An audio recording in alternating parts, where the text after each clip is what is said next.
प्रिय विद्यार्थियों, जो चैप्टर है कंपनी का निर्माण एवं समामेलन, जिसका अध्ययन हम पिछले वीडियो से लगातार कर रहे हैं।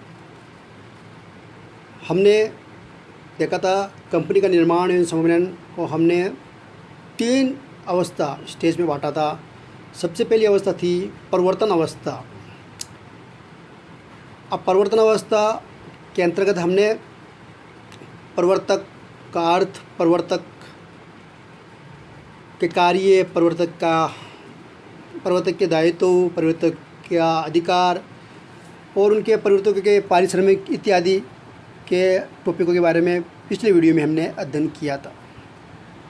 आज है जो सेकंड अवस्था है, परिवर्तन अवस्था पूरी होने के बाद में सेकंड अवस्था है पंजीयन और समामेलन अवस्था, इनकॉर्पोरेशन या रजिस्ट्रेशन स्टेज। उसका अध्ययन हम करेंगे। फिर लास्ट जो स्टेज है व्यवसाय प्रारंभ करने की अवस्था, कमिसमेंट, स्टेज ऑफ कमिसमेंट, उसका अध्ययन हम बाद में करेंगे। लेकिन यहाँ पे जो सेकंड जो स्टेज है पंजीयन और समामेलन अवस्था, इनकॉर्पोरेशन स्टेज, उसका अध्ययन हम आज के वीडियो में करेंगे। पंजीयन और समामेलन अवस्था, ये अवस्था है, इसको हमने 4 भागों में बांटा है। जिसकी पहली जो अवस्था है प्रारंभिक तैयारी करना, प्रिलिमिनरी स्टेप्स। फिर है सेकंड समामेलन हेतु आवेदन करना एवं प्रलेख को सुपुर्द करना। थर्ड है रजिस्ट्रार द्वारा परिपत्र की जांच करना। फोर्थ है समामेलन का प्रमाण पत्र तथा कंपनी पहचान संख्या जारी करना। तो ये कंपनी का सम्मेलन एवं पंजीयन की तो 4 जो भाग है उनका अध्ययन करेंगे। लेकिन यहाँ पे सबसे पहले दे रखा है प्रारंभिक तैयारी। उसका हम उसके अंतर्गत कौन कौन से जो बिंदु है, जो पॉइंट है वो आएंगे। प्रारंभिक तैयारी में कौन कौन सी बातों को शामिल करेंगे, उनका अध्ययन हम आज इस वीडियो में हम अध्ययन करेंगे। सबसे पहले देखते हैं, पहला दे रखा है इसमें कंपनी का प्रकार निर्धारित करना, डिसाइडिंग काइंड ऑफ कंपनी। ठीक है, इसके अंतर्गत प्रवर्तकों को सर्वप्रथम कंपनी का प्रकार निर्धारित कर लेना चाहिए। कंपनी कौन सी होगी, निजी, सार्वजनिक, ओपीसी या अन्य जैसे कंपनी अंशों द्वारा सीमित अथवा गारंटी द्वारा सीमित कंपनी इत्यादि। तो यहाँ पे सबसे पहला काम है प्रवर्तक, जिसमें प्रवर्तक चाहे तो असीमित दायित्व वाली कंपनी के रूप में भी पंजीयन करा सकता है। तो इसको यहाँ पे पंजीयन जो प्रवर्तक के ऊपर निर्भर करता है कि वो कौन सी प्रकार की कंपनी पंजीकृत करानी है, जिसका निर्धारित करना है। तो सबसे पहले यहाँ पे जो प्रारंभिक तैयारी में कंपनी का प्रकार निर्धारित करना होता है।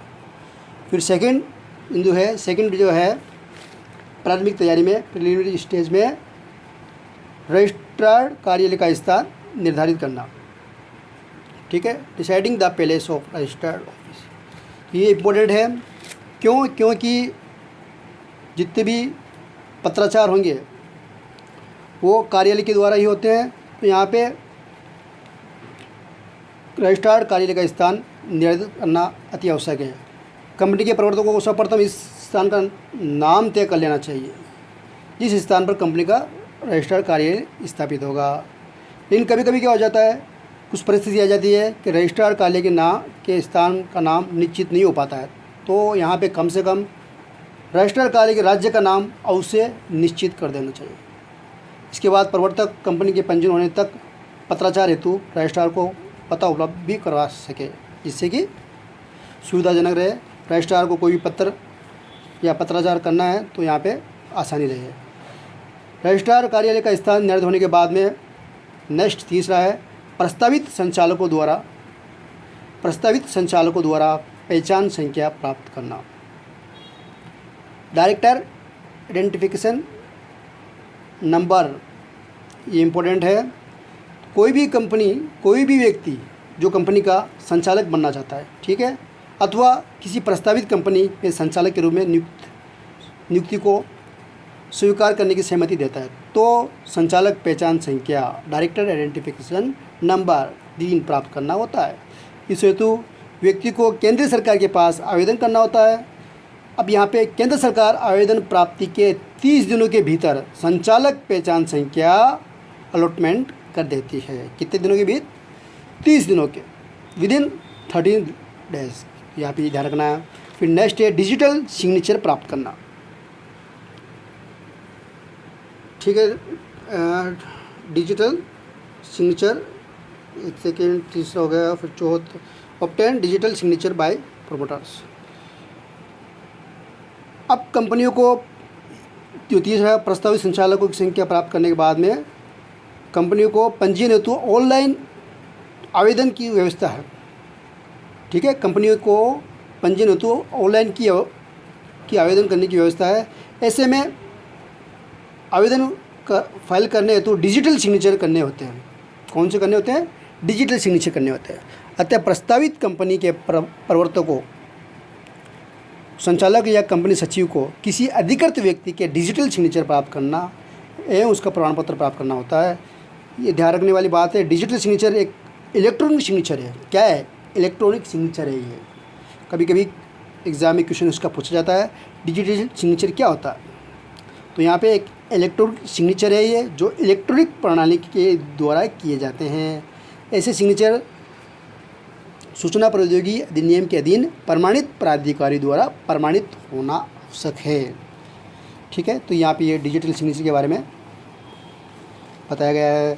तो यहाँ पे ये भी प्राप्त करना होता है। नेक्स्ट है कंपनी के नाम का चयन एवं आरक्षण करना, बहुत इंपॉर्टेंट है।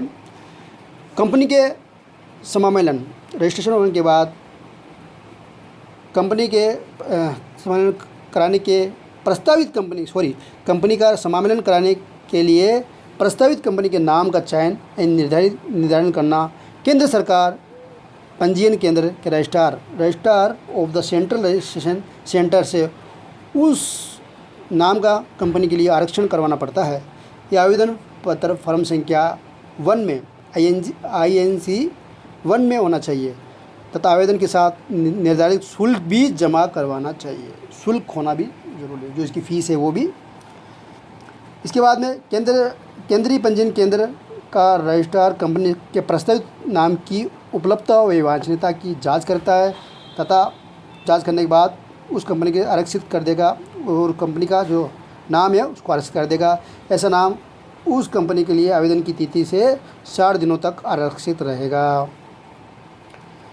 ठीक है, तो इस प्रकार ही कंपनी का नाम या चयन का आरक्षण करना होता है। फिर नेक्स्ट है सीमा नियम तैयार करना।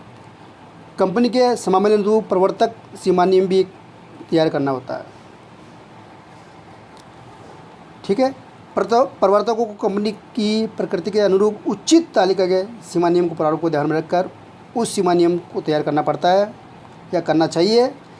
इस हेतु तैयार करते समय प्रवर्तक अपनी कंपनी के प्रस्तावित कंपनी सचिव अथवा किसी वकील, अन्य या पेशेवर व्यक्ति जो CA/CS आदि की सेवा ले सकता है। ठीक है, यहाँ पे सीमा नियम तैयार करना पड़ता है। अब सीमा नियम क्या होता है, इसका आगे चैप्टर दे रखा है मेमोरेंडम, उसका हम विस्तारपूर्वक अध्ययन नेक्स्ट वीडियो में करेंगे। फिर अंतर नियम, कंपनी का नेक्स्ट है अंतर नियम तैयार करना। कंपनी का एक महत्वपूर्ण प्रलेख है जिसमें अंतर नियम कहते हैं। ठीक है, ये भी एक क्या है, जिस तरह कंपनी का सीमा नियम है उसी तरह एक अंतर नियम भी क्या है, महत्वपूर्ण प्रलेख डॉक्यूमेंट्स है जिसमें कंपनी के अंतर नियम में कंपनी के आंतरिक प्रबंध से संबंधित विनिमय लिखे जाते हैं। ठीक है, इंटरनल मैनेजमेंट, अंतर नियमों के सरकार द्वारा निर्धारित बातों को सम्मिलित किया जाता है। इसके अतिरिक्त कंपनी के अंतर नियमों में परिवर्तन के कुछ अधिक कठोर विनिमय प्रोविजन ऑफ ट्रीटमेंट भी दिए जा सकते हैं। ठीक है, कुछ कठोर विनिमय भी दिए जा सकते हैं। इस प्रकार अंतर नियम के प्रारूप की जांच। ठीक है, इसमें ये भी ध्यान रखना अंतर नियमों के प्रारूप की उस 5 जो तालिकाएँ है में से किसी भी निजी कंपनी के अंतर नियम में उल्लेख नहीं है। निजी कंपनी में को अपने अंतर नियम बनाने की निजी कंपनी को अपने अंतर नियम बनाने ही पड़ते हैं। एक व्यक्ति कंपनी भी निजी कंपनी के प्रारूप कंपनी के रूप में पंजीकृत कराई जा सकती है। तो कुल मिला के यहाँ पे यही है कि अंतर्नियम बनाना तैयार करना पड़ता है। अंतर्नियम को तैयार करते समय प्रवर्तक सामान्य पेशेवर व्यक्ति जिसे सीएस या सीए आदि की सेवा भी ले सकता है, जिस तरह से किसमें लिया था, सीमा नियम में लिया था। अब नेक्स्ट है प्रलेख की रजिस्ट्रार से जांच करवाना। अब यहाँ पे जो डॉक्यूमेंट्स है उसकी जांच सीमा नियम एवं अंतर्नियम की प्रारूपों की रजिस्ट्रार से जांच करवानी चाहिए। ऐसा करने से उनकी जो भी खमियाँ, जो त्रुटियाँ रही है, जो असंगतियाँ रही है, उनको जो मिस्टेक रही है को उनको मुद्रण से पहले दूर करवा लेना चाहिए।